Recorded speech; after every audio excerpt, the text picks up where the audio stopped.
नमस्कार, आप देख रहे हैं स्वदेश न्यूज का खास प्रोग्राम जनता मांगे जवाब और मैं हूं आपके साथ राखी। 5 राज्यों के विधानसभा चुनाव के साथ ही देश में अगले साल होने वाले आम चुनाव की तैयारियां भी तेज हो गई हैं। जहां एक और विपक्ष पूरी तैयारी के साथ मैदान में है, तो वहीं प्रधानमंत्री नरेंद्र मोदी का भी दावा है कि अगले साल 15 अगस्त को भी वो ही लाल किले पर झंडा फहराएंगे। इस चर्चा को मैं आगे बढ़ाऊंगी। हमारे साथ मेहमान जुड़े हैं। सबसे पहले आपका परिचय करा दें। भारतीय जनता पार्टी का पक्ष रखने के लिए अनिल गोयल हमारे साथ जुड़े हैं। अनिल जी, बहुत स्वागत चर्चा में जुड़ने के लिए। कांग्रेस का पक्ष रखने के लिए विजय कौशिक हमारे साथ जुड़े हैं। विजय जी, आपका भी बहुत स्वागत है। राजनीतिक विश्लेषक मनीष गुप्ता हमारे साथ जुड़े हैं। मनीष जी, आपका भी बहुत स्वागत है। और स्वदेश न्यूज के managing editor RP Srivastava ji हमारे साथ जुड़े हैं। आरपी श्रीवास्तव जी, आपका भी बहुत स्वागत है। चर्चा की शुरुआत सबसे पहले अनिल जी आपसे। मेरी आवाज पहुंच रही है? अनिल जी, बड़ी महत्वपूर्ण एक मांग उठाई जा रही है कि पीएम मोदी, कई बड़े घोटाले हैं जिसको लेकर कांग्रेस बात कर रही है, जिसमें कैग की बात भी की गई है। इस पर पीएम मोदी रेड कराएं, जिससे जांच करानी है करा लीजिए। कब इस मामले का पटाक्षेप होगा, कब दोषियों को सजा मिलेगी, क्या इस पे से पर्दा कभी उठ पाएगा? नहीं, पीएम मोदी को चुप्पी तोड़नी होगी।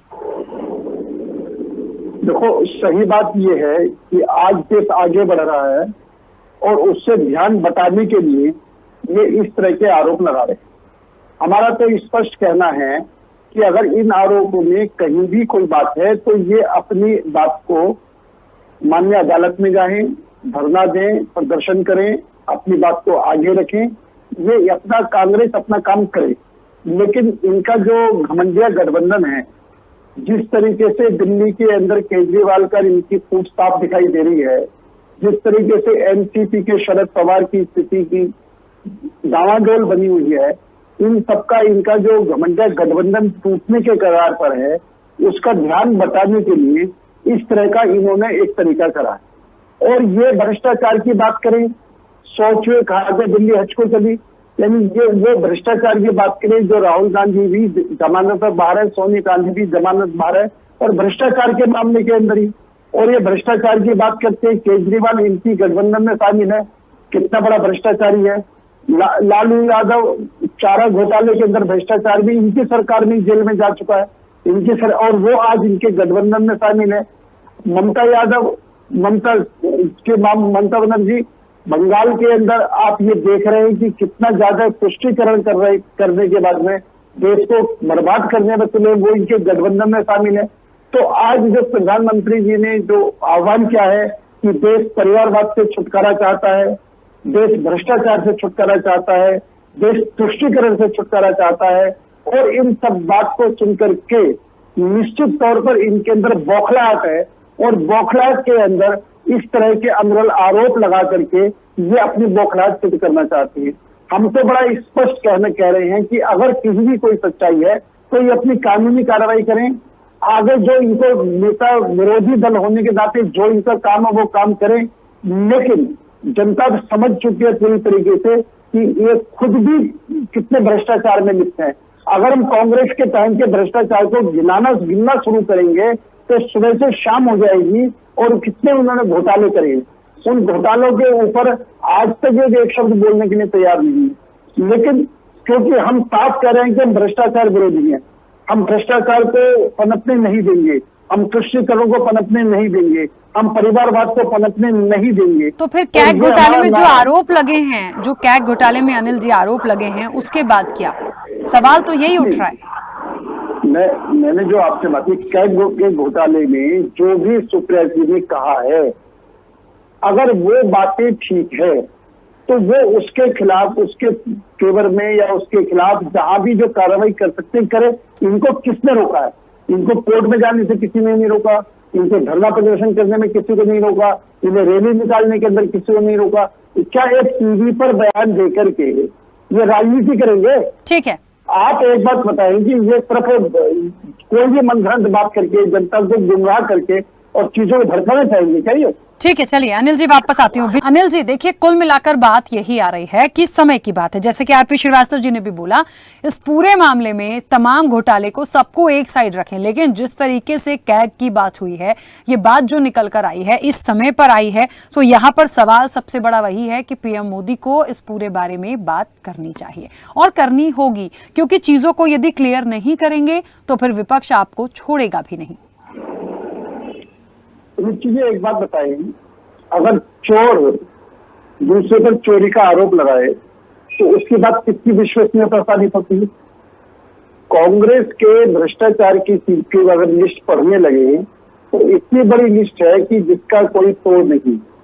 लेकिन मेरा दूसरा, मैंने जो पहले फिर आज भी ये बात कह रहा हूँ कि इनको कोई भी बात, मनीष जी ने जो कहा बड़ा स्पष्ट कहा है कि उनको कोई भी आरोप सोच समझ करके अपने आधार पर लगानी चाहिए, ना कि किसी के खरीदे हुए बयान दिए आरोपों पर आगे आ जाना चाहिए। अगर ये केजरीवाल के आरोपों को सच मानते हैं तो केजरीवाल ने दिल्ली में विधानसभा चुनाव से पहले कांग्रेस के सभी लीडरशिप पर दुनिया भर के भ्रष्टाचार के आरोप लगाए थे, खुद मुख्यमंत्री शीला दीक्षित के ऊपर भी। तो मेरा कहने का मतलब ये कि अगर उनकी बात सच है तो क्या कांग्रेस पूरे भ्रष्टाचार अपने आप को मानने को तैयार है? यानी कांग्रेस खुद उसके बयान पर राजनीति कर रही है जिसका कब बयान पलट जाए किसी को नहीं पता। और कांग्रेस उस सांप को दूध पिला रही है जो सांप जो है उसको डस करके ही सत्ता में आया है, और उसी को वो मदद करने के लिए चाहे दिल्ली में सरकार बनवाई, चाहे ये विधेयक के ऊपर जो दिल्ली के अंदर भ्रष्टाचार हो रहा था, काम नहीं हो रहा था, दिल्ली का विकास रुका हुआ था, तो वो अध्यादेश पर उनको अपने निशान अपने एजेंडे पर कांग्रेस को घुटने पर टेका, और आज कांग्रेस को फिर अपने घुटने पर टेक करके वो राजनीति खेल रही है। मैं एक बात से मनीष जी के सहमत नहीं हूँ कि केजरीवाल जो है बीजेपी के हाथ करने में आ रहे हैं, बीजेपी का हथियार बन गए। निश्चित तौर पर केजरीवाल अपने आप में इतना शातिर आदमी है कि वो किस किस को अपना शिकार बनाएगा ये पता ही नहीं है, कौन कौन केजरीवाल के शिकार में आएंगे ये पता ही नहीं है। वो अपने बच्चे की झूठी कसम खा लेता है। दुनिया को आज आलिशान बंगला, दिल्ली में जो आलिशान बंगला बनाया वो कितना बड़ा भ्रष्टाचार उसके अंदर हुआ है जिसकी सपोर्ट कांग्रेस कर रही है। कांग्रेस अगर इन बातों को सपोर्ट करके और उसके बाद में ये बात कहे कि हम भ्रष्टाचार के खिलाफ हैं तो ये बात किसी आम जनता के गले नहीं उतरेगी। आम जनता के गले पे ये उतरेगी कांग्रेस भ्रष्टाचारियों के साथ है, और जो खुद कांग्रेस भ्रष्टाचारी, जिनको कांग्रेस से भ्रष्टाचारी कह चुकी है, लालू यादव वो कांग्रेस जेल में भेज चुकी है, तो जिनको वो भ्रष्टाचारी के साथ खुद इस टाइम सत्ता पाने की लोलुपता में अंधी हो रही है, जो बिना सोचे समझे बात कर रही है, उसके ऊपर जनता विश्वास नहीं करेगी। और मैं एक बात बड़ा स्पष्ट है कि सारी एजेंसियां ओपन है, सारा हिंदुस्तान में लोकतंत्र कायम है, कहीं भी देश के अंदर गलत हो रहा है तो उनको अपनी बात हर जगह रखने का, हर जगह जांच कराने का, हर जगह एप्लीकेशन लगाने का इनका अधिकार है। ये कहे ना कि अब सबूत के साथ पेश होना कोर्ट में कि भी देखो ये हो रही है, सरकार ये करो, उनके खिलाफ आवाज क्यों नहीं उठाती। ये किसी की सुनी सुनाई बात पर अगर राजनीति करेंगे तो निश्चित तौर पर ये मुक्ति खाएंगे, और जनता ये बात देख रही है कि कांग्रेस का नाम का मतलब है कि अगर कांग्रेस का मतलब है परिवारवाद, कांग्रेस का मतलब है भ्रष्टाचार, और कांग्रेस का मतलब है तुष्टीकरण, तो निश्चित तौर पर उस सारे विषय को जब सबको पूरी जनता को ये बात का पता है और कांग्रेस उसके बाद में अगर फ्रंट फुट पर खेलेगी तो वो अपना खमियाजा उठाएगी। मुझे ऐसा लगता है अनिल जी, यदि किसी मामले में कोई आरोप आ रहा है, सच्चा है या झूठा है ये जांच का विषय हो सकता है, लेकिन जो बात उठाई गई है उस पे हम ये कह दें कि किसी को कॉपी करके आरोप लगा रहे हैं, या जो संस्था है वो बिल्कुल स्वतंत्र है, उस पर किसी का दबाव नहीं है। लेकिन जिस वक्त पे चीजें आई हैं और जिसकी सरकार है उसकी जिम्मेदारी तो बनती है। यदि आरोप आप पर लग रहा है या सरकार पर सवाल उठाए जा रहे हैं या विपक्ष को लग रहा है कि जवाब देना चाहिए, तो मुझे लगता है जवाब देने में कोई परेशानी होना भी नहीं चाहिए। क्योंकि ये देखो, आरोप जिस प्लेटफॉर्म पे लगाएंगे उस प्लेटफॉर्म पर उनको उनके हिसाब से जवाब मिलेगा। इन आरोपों को अगर ये मीडिया के ट्रायल करेंगे, मीडिया ट्रायल में आरोप लगाएंगे तो निश्चित तौर पर उसकी, ये अगर कोई भी आरोप लगा रहे हैं तो उसकी विश्वसनीयता के साथ में जहां भी जो भी प्लेटफॉर्म है उस प्लेटफॉर्म पर बात रखें, उनको उस प्लेटफॉर्म पर जवाब मिलेगा। लेकिन मैं अगर अभी ये बात कहने लगूं कि राहुल गांधी पर 10 झूठे सच्चे आरोप लगा दूं तो क्या कांग्रेस हमें जवाब देगी? नहीं देगी ना।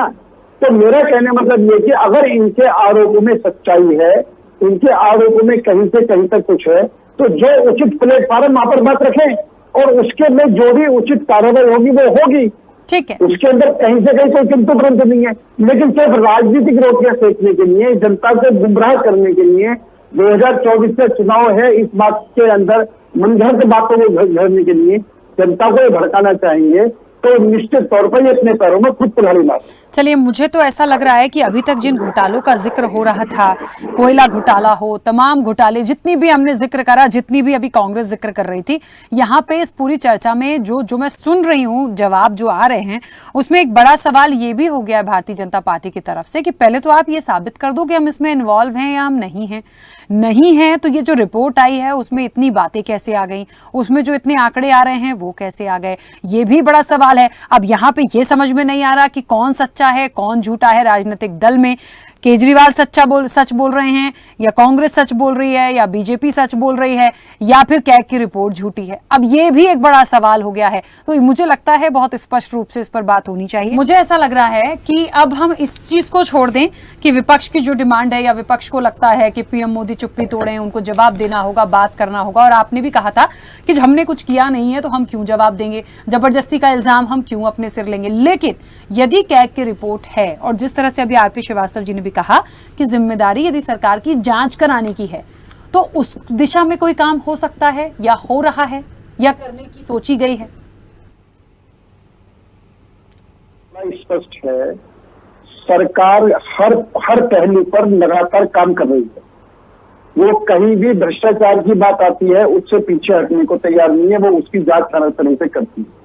आप ये देखेंगे कि पूरे देश का विकास हर क्षेत्र में हो रहा है, चाहे वो सड़क बनने का है, चाहे हवाई जहाज के बनने का, चाहे रेलवे स्टेशन बनने का है, चाहे किसानों को लाभ पहुंचाने का है। हर क्षेत्र में सरकार काम कर रही है। और वो किसी भी, आज अगर सरकार इतनी तेजी से हो रही है और हम तीसरी आर्थिक शक्ति बनने की बात कर रहे हैं, तो सरकार के काम के आधार पर ही कर रहे हैं, जनता के सहयोग से इस बात को आगे बढ़ा रहे हैं। लेकिन मेरा एक बात तो बड़ा स्पष्ट कहना है कि वही बात आती है कि अगर ये कैग ने अपनी रिपोर्ट दी है तो ये कांग्रेस ये आरोप लगाना बंद करे कि सारी एजेंसियां पर हमने शिकंजा कस रखा है, सारी एजेंसियां हमारे इशारे पर चलती हैं। जब एक तरह से वो कैग की रिपोर्ट कर रही है सुप्रिया जी, और दूसरे से वो कह रही कि सीबीआई इनकी जांच कराओ, इन पर रेड करवाओ, इन पर ईडी के रेड करवाओ, क्या काउंटिंग रूप से बात कर रही है। तो इसका मतलब ईडी हमारे इशारे पर चल रही है, कैग हमारे इशारे पर नहीं चल रही, सीबीआई हमारे इशारे पर चल रही, कैग हमारे इशारे पर नहीं चल रही। यानी ये जो विरोधाभास बातें हैं और सब राजनीतिक लाभ लेने के लिए ये बात करते हैं, तो निश्चित तौर पर वो इनको लाभ जो लेने वाली बात है वो इनकी गलत पॉलिसी है, ये इनको मुंह की इन्हें खानी पड़ेगी। दूसरा भी थोड़ी देर पहले मैं जो थोड़ी बहुत बात विजय जी के सुन पाया, वो कोरोना ये बात कह रहे थे। मैं आज आपके मंच से ये बात पूछना चाहता हूँ, इससे पहले भी देश में महामारियां हुई थी, क्या किसी भी महामारी का टीका भारत ने बनाया? सिर्फ विदेशों के रहमो करम तो रहेगी, तो विदेशों से 10 साल बाद टीका आएगा तो हमारी देश की जनता को मिलेगा। आप एक बताइए, इस बात की तारीफ करने के लिए कोरोना काल जैसे संकट काल को, 2 साल के संकट काल को जिस खूबी से इस सरकार ने निपटाया है, अब उसके बाद में भारत तेजी से विकास कर रहा है, भारत तेजी से आगे बढ़ रहा है, टीका बना करके पूरे देश को सुरक्षित करा और विदेशों में दिया। ये बात कहने की बजाय ये इसके अंदर भी कमी निकालने की बात करें। आप जो सबसे बड़ी बात यह है कि ये अगर ये देश के अच्छे काम की तारीफ करें और जहां सरकार की गलती है सरकार को कटघरे में खड़ा करें, सरकार का विरोध करें, समझदार विपक्षी भूमिका ऐसे नहीं निभा रहे। ये बेवकूफ विपक्षी भूमिका क्यों निभाना चाहती हैं? हमें समझदार विपक्ष और मजबूत विपक्ष की आवश्यकता है। ये मजबूर और बेवकूफ विपक्ष की बात कर रहे हैं। और दूसरी बात तो जो बिल्कुल सही बात करें कि जो आज इनके साथ हैं वो तो ईमान दे रहे हैं, और जो कल इनको छोड़कर चले जाएंगे वो भ्रष्टाचार से लिखते हैं। तो पहले जो इनके साथ जो 26 दलों का गठबंधन है, इनको ये तो साझवेद नहीं, सब ईमानदार है, बेईमान है। अगर ये 26 के 26 दल कुछ दल टूट करके बीजेपी में आ जाते हैं तो वो रात में भ्रष्टाचारी हो जाएंगे। आज वो उनके साथ है तो वो पूरी तरीके से ईमानदार है। केजरीवाल को लेकर के केंद्र कुछ कह रहा है, दिल्ली सरकार कुछ कह रही है। आप अब ये बताओ, लालू यादव नीतीश ने तेजस्वी को हटाया भ्रष्टाचार का आरोप लगा करके, आज इस तेजस्वी को गले लगाया और उन दोनों को गले कांग्रेस ने गले लगाया। ये भ्रष्टाचार की विरोधी है, ये भ्रष्टाचार की समर्थक है, ये भ्रष्टाचारियों को साथ लेकर एक गठबंधन बना करके घमंड गठबंधन बना रही है, ये भ्रष्टाचार के खिलाफ लड़ाई लड़ रही है। ठीक है, चलिए एक छोटा सा एक लाइन का जवाब दीजिएगा अनिल जी। अभी जो मुख्य रूप से बात उठाई गई है, जांच होगी, कराई जाएगी, उम्मीद और विश्वास सरकार पे रखा जाए। विपक्ष को एक तरफ कर दीजिए। नहीं, सरकार पर बिल्कुल विश्वास रखना चाहिए, और सरकार देश के अंदर कहीं भी कुछ गलत हो रहा होगा तो ये सरकार बर्दाश्त नहीं करेगी, और निष्पक्ष तौर पर हर चीज की जांच होगी, दूध का दूध पानी का पानी बाहर आए। ठीक है विजय जी, चलिए, मुझे लगता है इस पूरे मामले में जहां तक के जिस रिपोर्ट की हम बात कर रहे थे उसमें जांच कराई जाएगी, तमाम चीजें होंगी, और उस पर मुझे नहीं लगता कि अब अलग से व्यक्तिगत रूप से कुछ बोलने की जरूरत है, क्योंकि जहां पर व्यक्तिगत होंगे वहां बीजेपी साफ तौर पर कह रही है कि आपके पास कोई प्रमाण है जो आप हमसे ऐसी बातें कर रहे हैं, या हम क्यों आपको जवाब दें जब हम दोषी नहीं है। लेकिन ये जरूर हो सकता है कि यदि कैग की रिपोर्ट में तमाम चीजें सामने आई हैं तो वो जिम्मेदारी सरकार की है और वो तमाम चीजों को कराने के लिए तैयार है। अब इसके बाद कोई तकलीफ विपक्ष है, खैर अब आने वाले समय में इंतजार करते हैं कि जो एक मांग रखी गई है, जो एक डिमांड विपक्ष की तरफ से आई है कि पीएम मोदी बोले, अब यदि विपक्ष डिमांड करता है और सत्ता पक्ष अड़ जाता है इस चीज के पीछे कि हम क्यों बोले, हम दोषी नहीं हैं, तो फिर एक कहते हैं ना कि सरकार है तो उसको जनरली अपने कर्तव्यों का पालन करते हुए इसकी जांच कराई जाए, लेकिन साफ दिखती नहीं है। खैर देखेंगे आने वाले समय में। समय भी हो गया है। आप सभी मेहमानों का बहुत शुक्रिया इस चर्चा में जुड़ने के लिए।